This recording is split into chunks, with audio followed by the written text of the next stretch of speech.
Good times. I do love the weekend.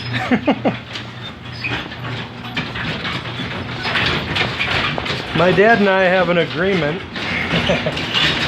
Whereas I fix the ox, that's what we call this thing, and he will keep my half-acre lawn mowed, so I don't have to go out there mowing the lawn and brutalizing myself with my allergies.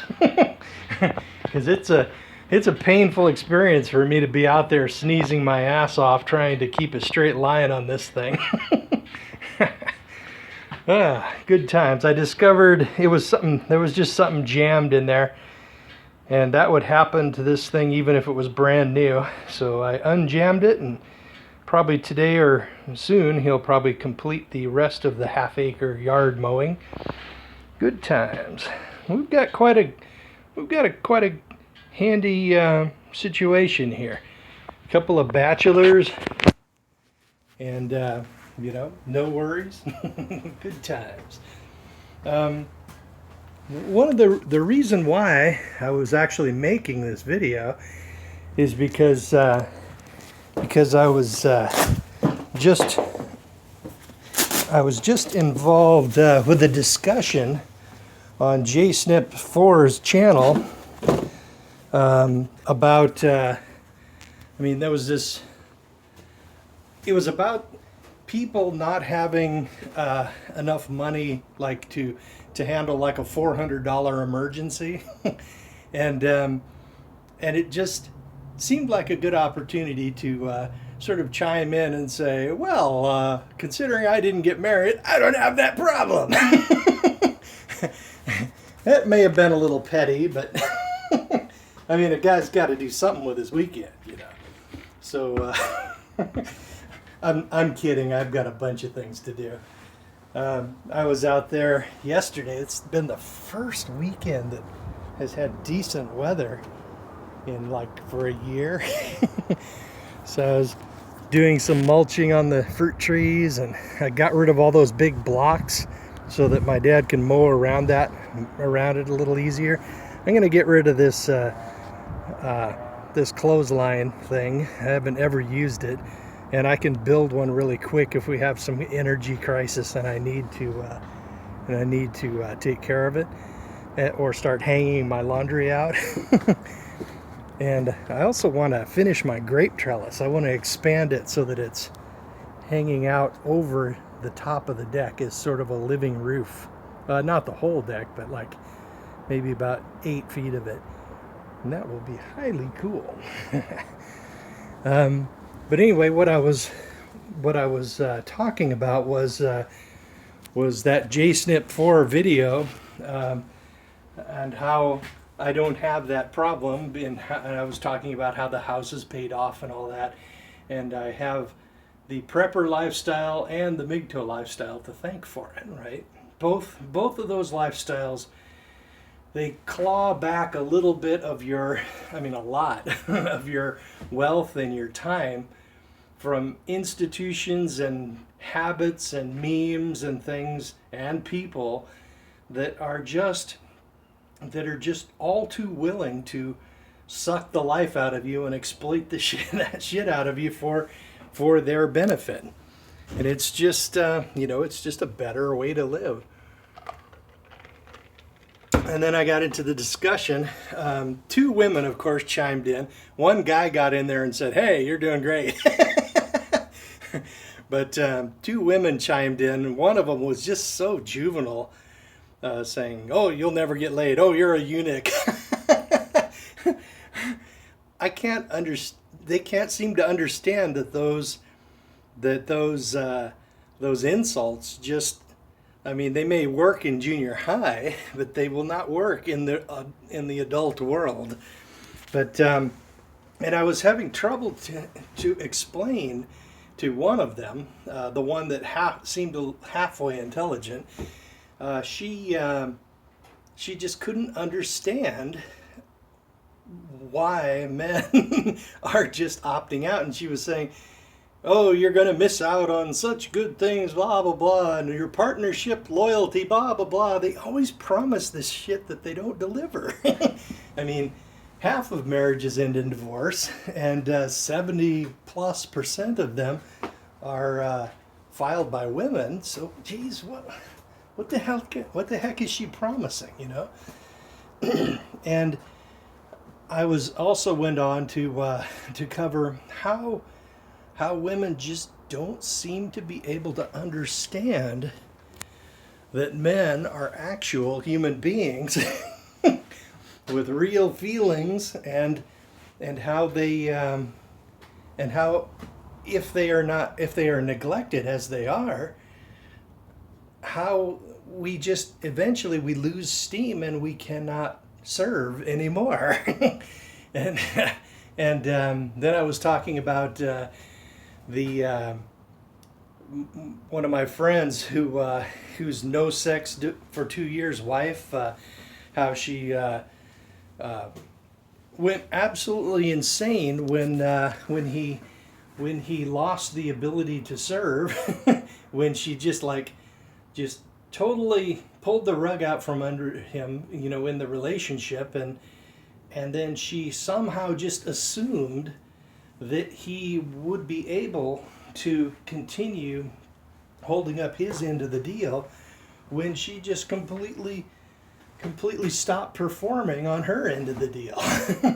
And she just pulled out. Yeah, I mean, she just totally basically divorced him while still living in the same apartment, right?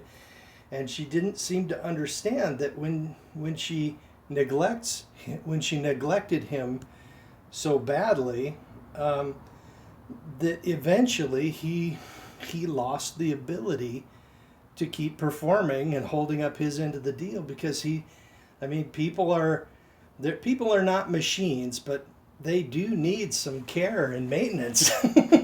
Because if they don't get it, they will break.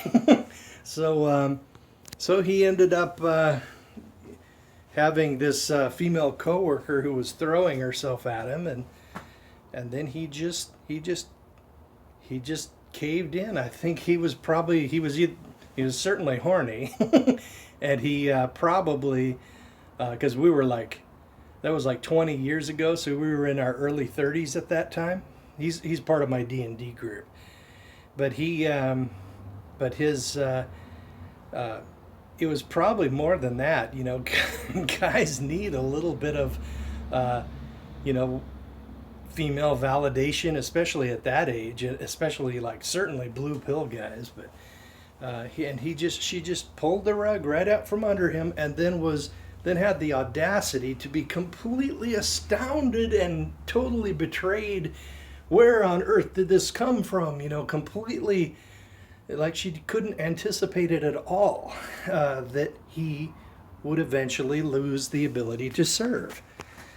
And he did. And the result was she went absolutely batshit crazy with blinding rage, beat the crap out of them while holding their 2-year-old daughter as a human shield to keep from getting hit back.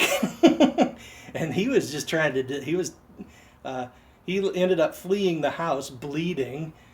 And then of course he was arrested when she called the freaking police and filed an unspeakably horrible false accusation. And she recanted 4 hours later, and they didn't accept the statement. It was in the record, but they already started the ball rolling on the machinery of justice. So, and they buried his ass in a cell for like 3 months. And luckily his grandmother came through for him and was buying and paying for a lawyer and trying to get something done so he could get out. And then eventually he did get out with an Alford plea, but I think you guys have all probably heard this story. And then he was, you know, they wait till you lose hope, and then they give you a way out, an Alford plea, so that you don't dispute the charges, but they let you out, and you are then a registered sex offender for the rest of your fucking life. Isn't that lovely? And anyway, and then a second example was when I was on jury duty. I don't know if you guys have seen that video already. You probably have. And basically, the guy made the mistake of saying you shouldn't feed your baby meth milk.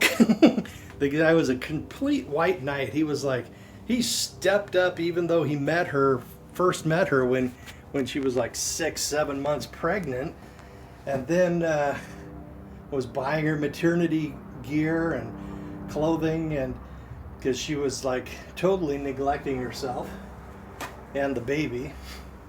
Pardon me. Fixed the mower, and now already my allergies are starting to heat up. I need a new belt for that thing. I think I'll go get it probably today. Anyway, so basically he back to the he was like fleeing when she went blindingly enraged, and she was like chasing him out of the apartment, and he was like having a rear guard action to keep him from hitting him with that wine bottle. And then and on the jury, when they heard the same testimony that I did, and I thought it was a slam dunk. Obviously the guy was innocent. It was clearly self-defense. And otherwise, if he was going to be attacking her, he would have done it in the apartment instead of out in the out by his car where he was trying to flee to while she was attacking him.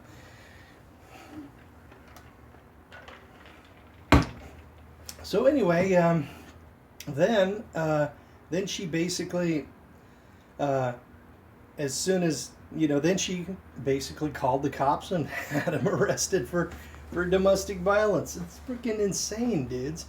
And every single woman on the jury, all 9 of them, they just couldn't, was it 8 or 9? I can't remember. But they just could not wrap their brain around the man's situation. It was like we were speaking a foreign language, right, to them, and they could only understand penis equals guilty, right? And they were like, every single one of them were just guilty, instantaneous, hardly without a thought, guilty. Absolutely zero understanding that man was a real human being. and that he was and he had been doing good things for that woman and the baby, and she just totally just threw him under the bus. And all of these women, hey Dad, don't say my name, I'm on video.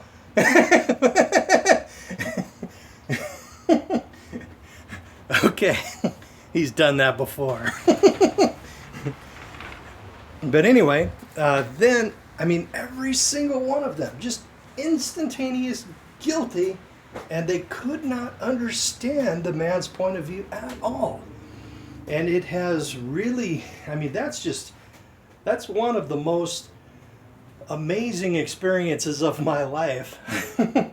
The way they just cannot understand anything but their own narrow little female point of view and their own point of reference in the world. They can't mentally move out of their own little niche and understand or have any understanding of what it's like to be a man.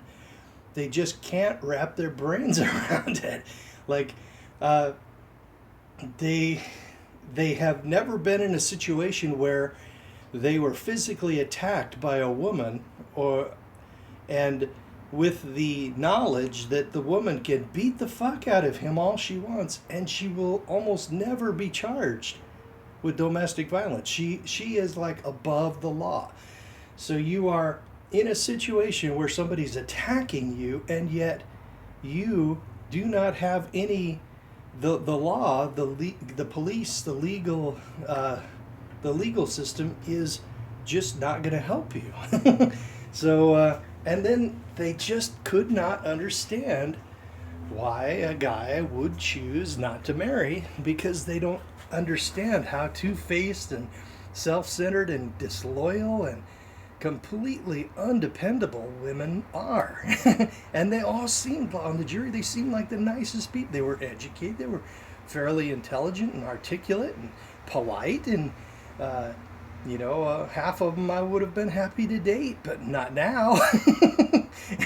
Once I knew them and understood how absolutely amoral they are when a man, his well-being is in question. You cannot count on them to ever help you in a situation if you need help, and there's no profit motive for them to help you. And it was disappointing. Even me, being a MGTOW for almost 20 years at that time, over 20 years now, even I was shocked by their complete callousness to this guy. And he was clearly self-defense, and they just couldn't understand. So man, we are dealing with people who, I mean, in their own area, in areas where they are good at, things that they understand within their own little world, they can be pretty intelligent. But when it comes to situations where guys can understand something completely, it's like they're retarded. And completely immoral, completely insensitive, and absolutely undependable. And they wonder why guys are not getting married now. Jeez, let me tell you. Well, that's mainly what I wanted to cover. I think I'll probably title this video, "They Just Can't Understand." Okay, guys, I'm just going to continue my weekend, maybe go to the parts store and buy myself a new belt for this puppy. The belt is it always drags. It's designed that way. The belt is the clutch for the cutter blades. So I'm just going to, so it just gets hot. So it has to be changed maybe once a year, maybe every other year. I think I'll buy two, just in case. Well, another news, man. I am sorry that I sold half my Bitcoins, guys. Sometimes when I think about it, I actually get a sick feeling in my stomach, like right about here. And it's like a queasy feeling, not like I've eaten something bad. I mean, I rarely feel like that. Married guys probably feel that all the time. But me, never, almost never. But and it's just I think that's what they mean by when something makes you feel sick. that you regret, right? But basically, I have sold over half of my Bitcoins, and now instead of a $10,000 $9,000 Bitcoin price to retire, I would probably need more like a $18,000 Bitcoin price. Every single year that goes by, I need less money, obviously, and I just need a bridge between now and when a couple of pensions kick in. So that I might just be heading for Cambodia and eat mangoes and learn how to kite surf. I want to learn the language too. That's going to be, I'm a project guy, And that would be one heck of a project. Learning an entirely new language. And there's other things you can do as well. I've always been sort of a spiritual type guy, although I'm not religious. I mean, and I don't really talk about this shit very much, but I can actually see a little bit of an aura around my fingers. You know, it's just like the little layer that's about maybe a eighth of an inch out, and see all kinds of little rays of shit shooting out of it. And it's just, I'm a very practical mechanic guy, and when something is clearly there and it can't really be ignored, but nobody else seems to see it, and I mean, the world is a much bigger and weirder place than we know. So what I would like to do is get into all that Terence McKenna stuff, and possibly experiment with LSD or maybe psilocybin, and see what the whole thing is about. You know, you can supposedly you can learn more about your mind if you can, like, it's like a fish. They don't understand water, right? But if you like perturb it, you know, make it different, you can see some things that are different. So, well, it's this whole big thing. You'd have to listen to his videos or his podcasts. They weren't even podcasts; they were speeches. The guy has passed away, and most of his work was made in like the 70s or 80s. So, yeah, he's somewhere else now, but we still have his words to go by. So, and you can do some of that stuff in Cambodia because the legal system isn't completely like tying you up in a straitjacket like it does in the U.S. So, and I'm going to do a lot of kite surfing. So I will see you guys around. Oh, and don't get married.